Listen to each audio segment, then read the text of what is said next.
The most disrespected person in America is the black woman. The most unprotected person in America is the black woman. The most neglected person in America is the black woman. We believe that if the white man will do whatever is necessary to see that his woman gets respect and protection, then you and I will never be recognized as men until we stand up like men and place the same penalty over the head of anyone who puts his filthy hands out to put in the direction of our women.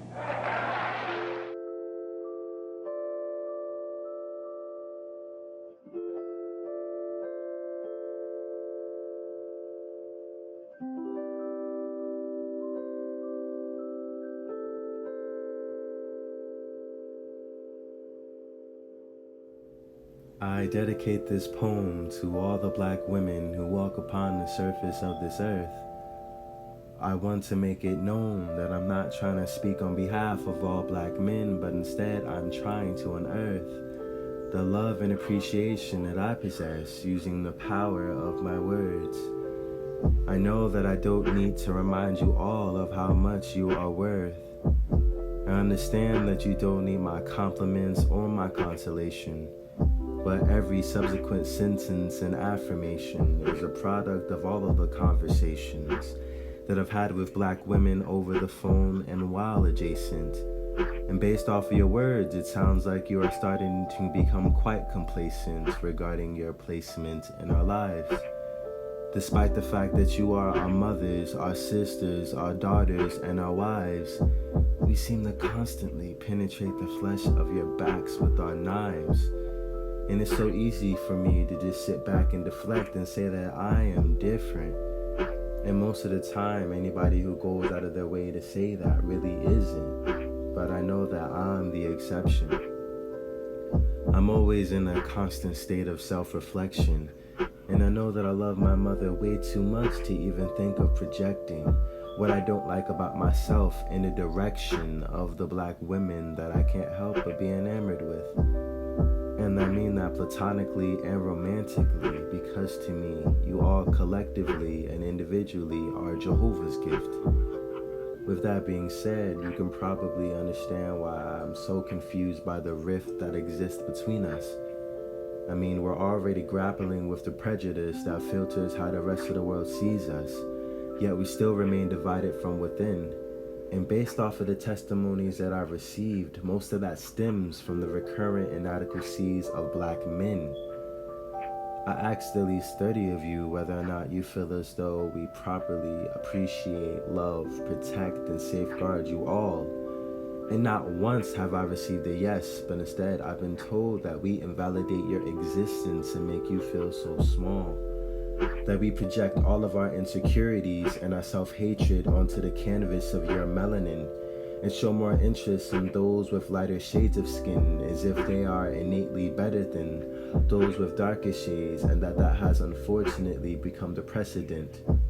I've also been told that we feel threatened by your power and intelligence when you're honest and vocal about how you feel, even when it justifiably goes against what we believe, and that we hate when you refuse to submit to our dominance.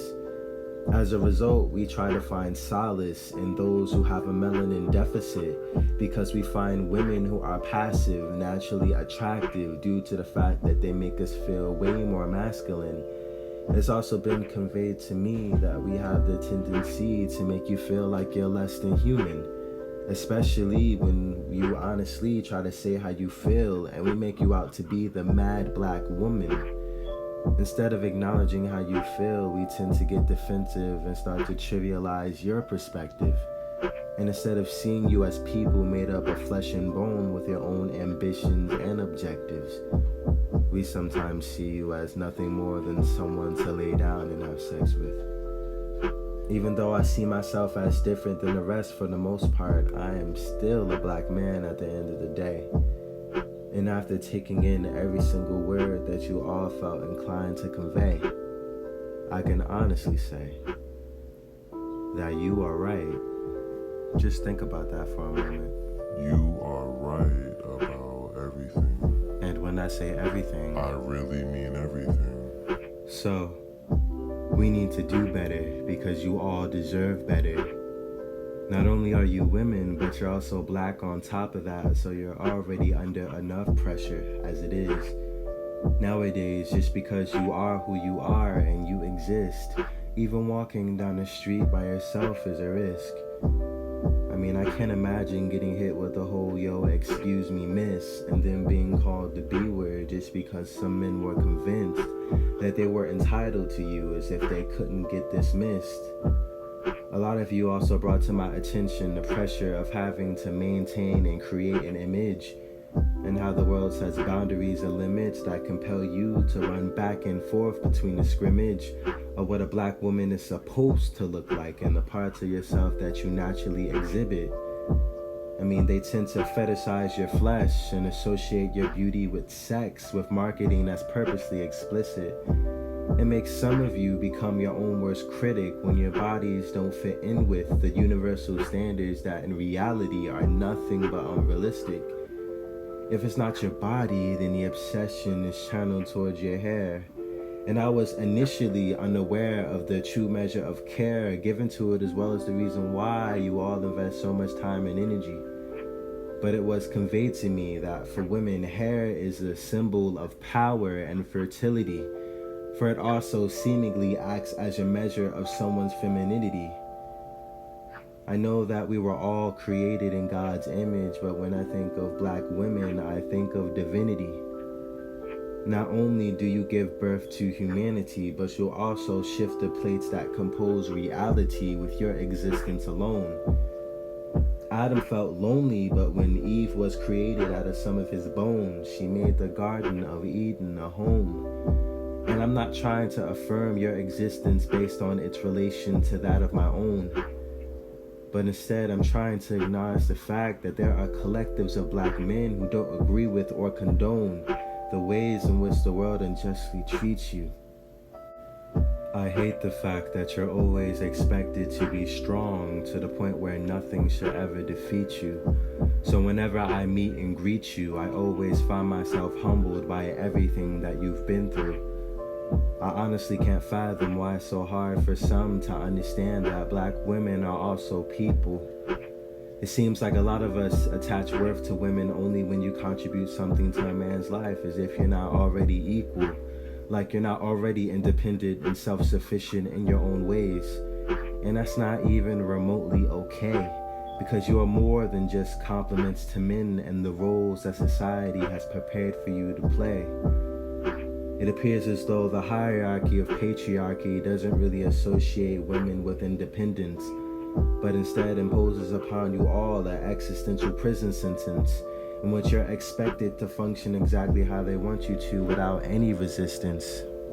And when you refuse to live within the parameters that they've established, they try to make you question your whole existence. For instance, take a look at how the system will overly sexualize women in order to make a profit. But when you finally acknowledge yourselves as sexual beings, suddenly everyone wants you to stop it. They don't want to see any of you in true positions of power, because they feel better about themselves when they see you weakened, struggling, and more likely to cower when they try to tower over you. But I know that when it comes down to me, I think that it's truly honorable when you choose to let your guard down and be vulnerable, especially since it's become quite common for black mothers to be harder on their black daughters, and on the inverse to coddle their black sons to protect and prepare them for their slaughter. Hence why a lot of you are stronger and more mature than us, especially as we ease on into adulthood. A lot of the time as black men, we are struggling to conquer our adolescence when you are already doing things that an adult would.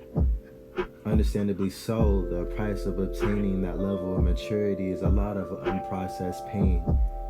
And they tend to manifest themselves in ways that I can't even explain. So when you choose to share that pain with me, as well as the other sides of yourselves that the world isn't blessed enough to see, I try to allow love to be the remedy that reminds you that I am not your enemy. I am a black man that sees you for you, or at least I try my best to. I mean, I don't exactly know what the rest do, but I'm just trying to manifest truth. And my truth is that when I see every single one of you, all I see is unadulterated beauty. What I choose to idolize with my idle eyes is more than the lackluster representation that we see in the movies. For you women are the real thing. I mean, you've always been iconic, and that in and of itself will never change. Nonetheless, in order to progress, I think that positively uplifting black women should be given more of a priority. So please allow me to take a minute to acknowledge your unparalleled beauty as well as its variety. Of course, there's a reason why your full lips, your skin color, and hairstyles are being appropriated by society. Because every woman wants a part of you, and therein lies the irony. But melanin is melanin regardless of your particular shade of skin. And love is the medicine that we need to administer to ourselves when the self-hatred starts to manifest within. And to my black women, I reckon that you embrace the color of your skin in whatever shape or form that you are currently in, because you are loved. Sometimes the world may make you feel like you are not enough, but you are, and you always will be. But at the end of the day, what really matters is how you feel, and if you love yourself, then you've already found autonomy. Honestly, I know that beauty isn't indicative to anyone's measure of worth, but in the past, angels materialized from heaven and came all the way down to the surface of this earth to bask in the glory that is you. Yet as a lowly human, I am blessed enough to take in the forsaken visual of you, which is nothing more than simply beautiful. I absolutely love when I see you embrace your full lips, your round noses, the naps in your hair, and even the lack thereof. Because you come in so many different shades, shapes, and sizes, and every single one of you is enough.